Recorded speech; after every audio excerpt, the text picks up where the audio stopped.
I always believed my existence was a calm, foreseeable routine. As a single parent, job, kid, nights spent trying to unwind a bit after putting him to bed, clinging to whatever scraps of my own life remained. It was dull, exhausting, and secure. Though at times, secure felt like nothing more than a delusion.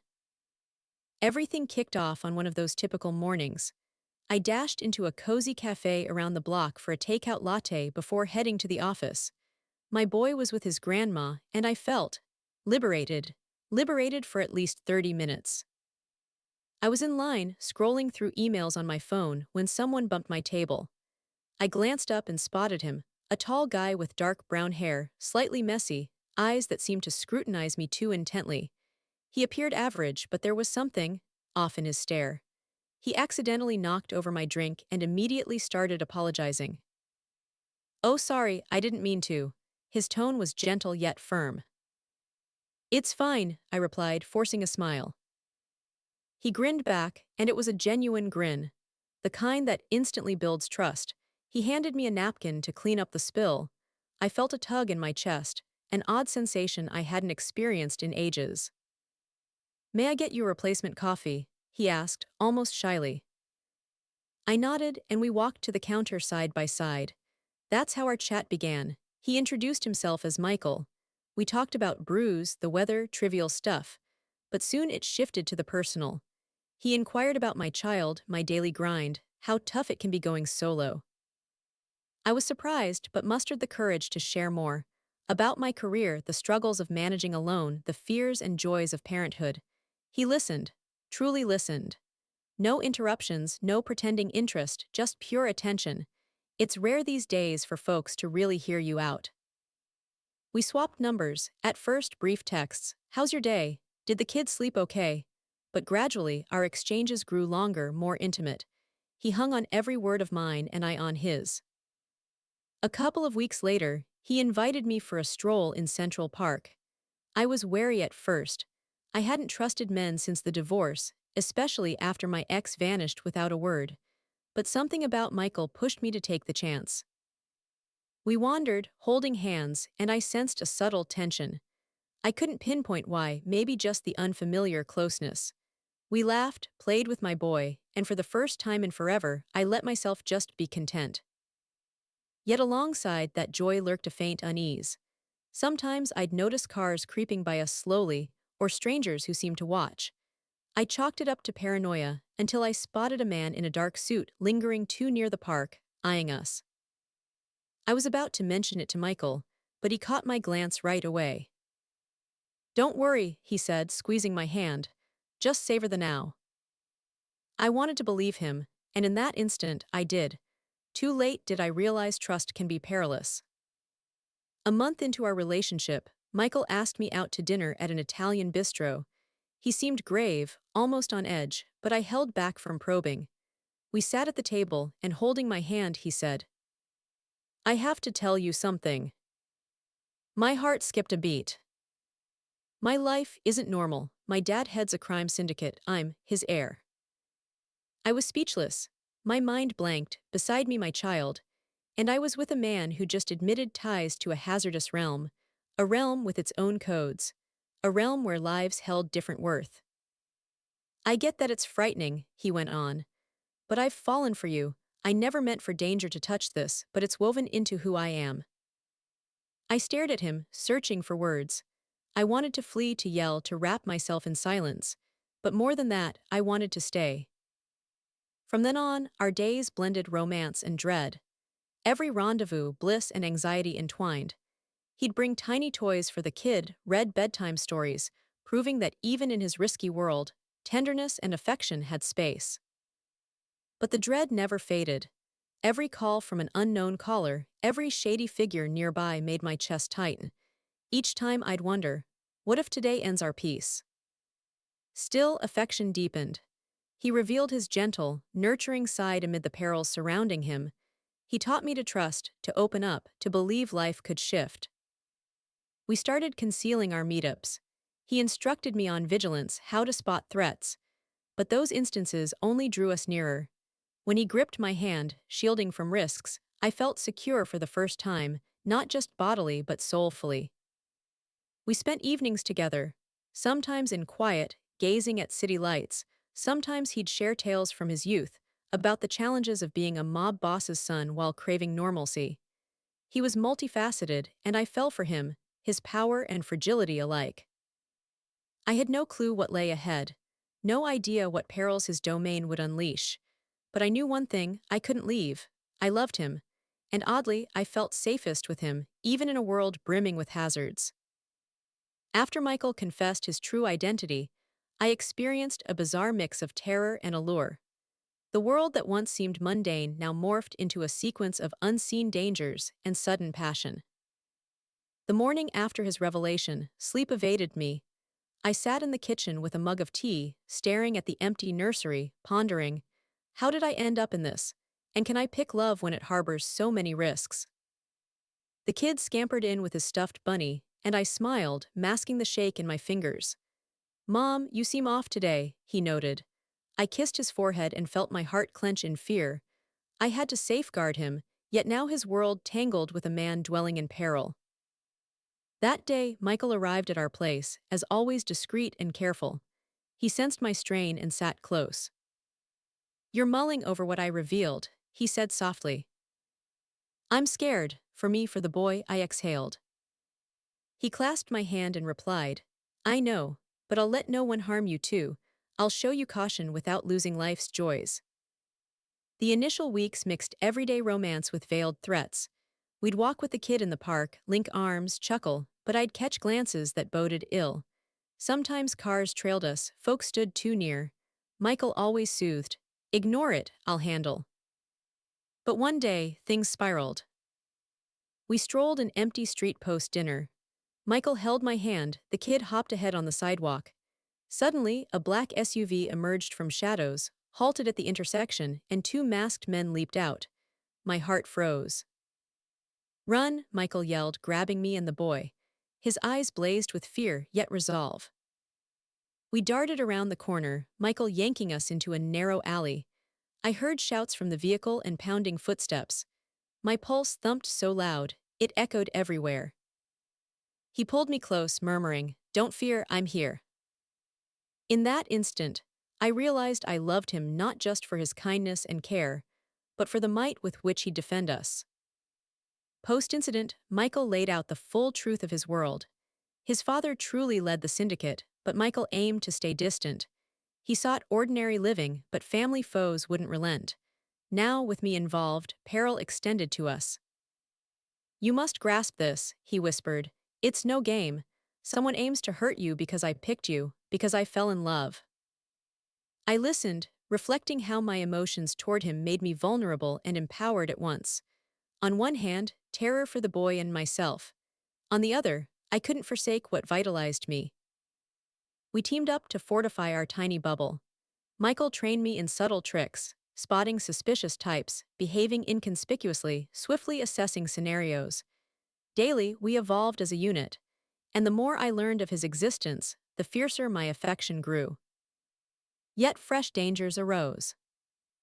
One night at home, Michael saw text on his phone and paled.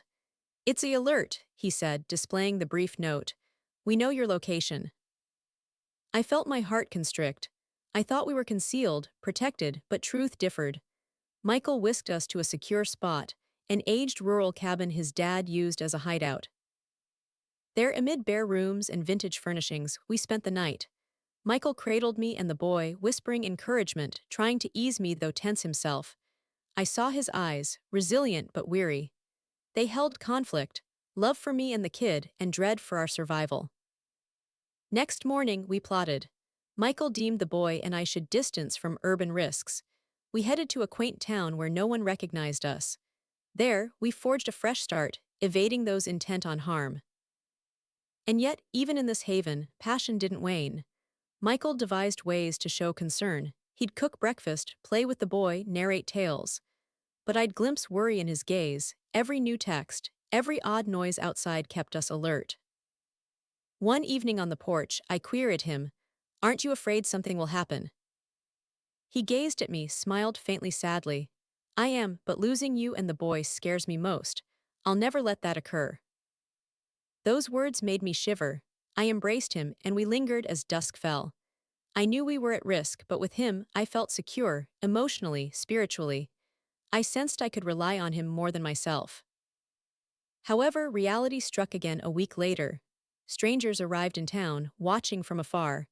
Michael instantly knew they were from his father's realm. We hid anew, this time in a house with secret chambers and exits. We concealed, waited, observed. Then I grasped, my life was forever altered. I couldn't revert to old routines. I was entwined in his domain, risky, erratic, yet brimming with love. Michael demonstrated loving amid fear was possible, happiness even as everything crumbled. Each day tested, peril, romance, nurture, worry. Each day I fell harder for him despite the terror. And I knew, no matter what, I couldn't depart. I chose him, chose us. In that choice lay my power. I never imagined one encounter could overhaul your entire being. Yet Michael did just that. My existence turned into a fusion of fear, passion, and lurking menaces. After relocating to the small town, I sensed a false safety. We hid, strived for normalcy. Michael schooled me, reacting to shady individuals, gauging situations, shielding myself and the boy. But his world lingered, a subtle, palpable whisper of threat at every turn. One evening on the porch, we relished a rare, serene instant. Michael held the boy on his lap, reciting a story. I watched them, my heart warming. But a phone buzz simultaneously jolted me. "It's a warning," Michael said, checking the message. I felt a chill sweat trickle down my back. The note was simple: "We know where you are." Michael grasped immediately, new adversaries. His face drained, but he masked fear from me. "We must move fast," he stated. We fled the house via a hidden exit he'd shown me before. Michael carried the boy, held my hand. We raced narrow lanes, dodging unseen pursuers. My heart pounded so fiercely, I feared it'd betray us. We reached an old warehouse Michael used as temporary refuge. It was silent, but tension thickened the air. Michael hugged me and the boy, murmuring reassurance, though strained himself. That night sleep fled. I lay, hearing the boy's steady breaths, thinking, what am I doing? I'm alone, but now part of a realm that could erase us any time. Next morning, Michael divulged more about his past. His father wasn't merely a syndicate leader, he built an empire with iron fist. From childhood, Michael learned strength but had his codes. Never meddle, never let love cloud judgment. But he selected me. "I can't let harm befall you or the boy," he said. "I know it's hard to fathom, but I'm willing to stake everything for you both." My feelings tangled. I adored him but feared. I trusted him, yet couldn't erase thoughts of demise and threats encircling us. Daily was edgewalking, amorous, hazardous, unpredictable. Days later, we learned foes planned a meet in our town. Michael noted this as a chance to snare them, but it spelled risk for us too. We had to act swiftly. That night, we mapped our approach. Hide, secure, watch. Michael gripped my hand as we left shelter, and I saw in his eyes fear mingled with determination. I knew I could count on him above all. We secured a spot in an abandoned house on town outskirts. There we lurked hours, monitoring events. Inside me, terror and thrill clashed. I watched Michael meticulously check each window, door, focused, yet he'd catch my eye and smile as if saying, "We'll manage." In that moment, I realized my love for him wasn't frailty. It was my might. Even in dread, even in peril, I felt alive. But threats persisted. Days on, Michael got another alert, this time closer. A figure stood by our temp home's gate, watching. Michael spotted him instantly, acted quick. We escaped via the secret path he'd taught. Each evasion brought a blend of fear and awe. Heart squeezed from menace, yet swelled with love for the man risking all for me and the boy. We crafted a new scheme. Michael decided we'd flee farther to an unfindable safe zone. We rented a modest cabin on Woodland Edge, remote from town. There we breathed easier, but strain lingered. In this fresh locale, romance bloomed stronger. Michael taught me shooting, self-defense for me and the boy, yet carved time for joys, joint dinners, board games, story readings. I saw in him not just a dangerous figure, but one of profound kindness. One evening by the fireplace, Michael said, I never thought I could love someone this deeply, but you and your boy transformed my world. Tears welled in my eyes. I love you too, I whispered. He held me and I understood. Love can outmatch fear. Even in a realm where any second might be last, we discovered each other. But our sphere remained threat-laden. We knew it was mere start. Michael spoke of future schemes, how to guard us, but days brought fresh trials. And the more we relied on one another, the tighter our bond. I grasped I'd chosen no easy road. I'd chosen love, even laced with peril. And I knew, with Michael beside, I'd face anything. Every menace, every danger whisper, every fear instant only fortified my love for him. I couldn't envision life without him. Even if this realm shatters us tomorrow, I'd chosen to be with him today. We figured we'd built a secure haven far from urban bustle, far from risks. But reality reminded, history doesn't release. That day, Michael was extra taut. His phone buzzed repeatedly. He showed me terse phrases. We know your spot. Don't think you can vanish. Your moves are tracked. Fear gripped my chest anew. My pulse raced as I watched his face, strong, assured, but with subtle strain in eyes. Michael turned to me and said softly, "Today they're nearer than ever. We'll have to respond." I nodded, though horror raged inside. The boy slumbered next room, and the notion someone might hurt him made me tremble. We drove to a prepped hideaway, an old countryside mansion where Michael knew every hall, door, trap. Safer there, but tension hung like dense fog. "I need to reveal something," Michael said, guiding me down a long hallway. We descended to basement where he unlocked a concealed door. Inside, a room with screens and maps, a hub where he monitored city affairs, family rivals, any looming dangers. I stood stunned. "You oversee all this," I breathed. "I must, to protect you and the boy," he answered. At that point, I realized love and peril intertwined inseparably in our lives. Every move, every thought of his aim to keep us safe. Over ensuing days, we honed strategy. Michael detailed foes plotting big, maybe abduction or extortion. We needed to preempt their first strike. He trained me not just defense, but stealth tactics. I learned attunement to every sound, motion, phone ping. Never imagined adapting so fast, but love empowers beyond imagination. One evening on the deck, Michael quietly said, "If tomorrow unfolds as I suspect, we'll need mutual trust more than ever." I nodded, tension piercing every nerve. We sat silent, but that quiet held all: fear, love, faith, battle readiness. Next morning, Michael got word from contacts. Foes approached. Target him, thus us and the boy too. "We must prep for worst," he said, "but I won't abandon you, I'll stand by."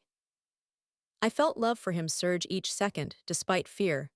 Whenever he held my hand, I knew, this is my choice to be with him, even risky. As foes neared, we hid in the old house, using all ruses Michael taught. We watched via cams and small panes. My heart hammered so hard, I feared it'd expose us. Michael steadied my shoulders, whispering, "Easy, we're united, that's key." That night, as foes withdrew, I felt not just terror but immense relief. We survived, and we were one. But peril didn't vanish forever. Michael explained rivals would seek new avenues, new chances to reach us. We knew this was just onset. Yet despite fear, our love expanded. Michael showed that in a threat-filled world joy has room. We laughed, played with the boy, cooked suppers, shared tales, each instant precious. I realized I'd chosen no simple path, but I'd chosen love. Love that strengthens over fear, peril, any threats. And gazing at him, the one who could be savior and nightmare both, I knew, with Michael by, I'd traverse anything. Daily a trial, nightly a fresh skirmish. But our love outpowered fear, and I knew this was mere start of our tale, rife with peril, schemes, and profound ardor. From when we fled to the rural home, each day felt an ordeal. Michael stayed perpetually alert. His eyes scanned every phone message, every stir beyond windows sparked instant response. I watched him and thought, I adore this man but fear for us, for myself, for the boy. Days after last clash, when rivals backed off, Michael spotted oddity in the town we'd left. Someone's tailing, he said softly, showing strange photos from an informant. Shots of me and the boy, with silhouettes nearby seeming to track every move. Cold dread hit me. My heart tightened thinking we were unsafe anywhere. We'll have to act, Michael said. This is just beginning, they'll hunt new routes, new openings. I nodded, though terror stormed within. My mind raced. How guard the boy? How shield myself? How trust a man in a peril-packed world where one slip costs life? Michael devised plan. We'd split foes' focus. Fake we're still in Old Town while shifting to new secure site. He said risky, but sole way to endure. We packed at night. Michael held my hand, whispering uplift, and I felt love for him grow each tick. We trekked woods, dodging potential chasers, each step a test. In hideout, we found an old dwelling Michael deemed safe. There we concealed, checking every door, window, crevice. I saw in his eyes focus and strain. He was strong and exposed, making him even more appealing. You shouldn't fear, he said as we sat on worn couch. I'll be with you, we'll navigate this united. Tears neared my eyes. I love you, I murmured, clutching his hand. He smiled, but worry tinged his eyes. I know, and I love you, but prep for anything. Next morning, Michael got fresh text. We know where. This time specific, mentioned boy's name. My heart squeezed, couldn't believe threats to my child. Michael saw my dread and said, We'll overcome. No one touches you or the boy. All day we scouted escape routes. Michael methodical, decisive. He explained rivals plotting major op, perhaps kidnap to force retreat. We had to strike first, or they'd trap us. I felt fear and thrill mix. My life became trial sequence, and each survival amplified love for Michael. I knew I'd chosen no easy route, but this, with him. That evening, Michael suggested debating escape plan and boy protection. We sat hand in hand, and I saw in his eyes the love I felt. He detailed actions, steps for safety. I absorbed every word, realizing my life hinged on him. As night fell, Michael said, Act now. We headed to prepped spot, hid in old warehouse where he planned faux watch. I held boy, heart racing, but beside was the man I trusted over self. In that I saw love and peril inseparable. Every step choice life second, a test but united, that's core. With Michael's aid, we tracked rivals, foresaw moves, evaded snare. Nerve game, stakes our lives, but we endured, and united. Post-event, we returned to hideout. Michael embraced me and boy, whispering support. Then I realized our love, no weakness but power. It bolsters over fear, peril, threats. I knew trials awaited, but now ready to be with him, love him, trust him, even if world opposes, even if peril dogs every step. We spent night together, embracing. I looked at Michael and saw all: love, care, resolve, readiness to defend at any cost, and I knew choice right. Yes, our life filled with peril, schemes, moral tests, but I loved Michael, that feeling strongest. Even if tomorrow brings new menace, I'd meet it with him. Each second with him, test and gift. We endured fear, threats, schemes, and each survival fortified our love.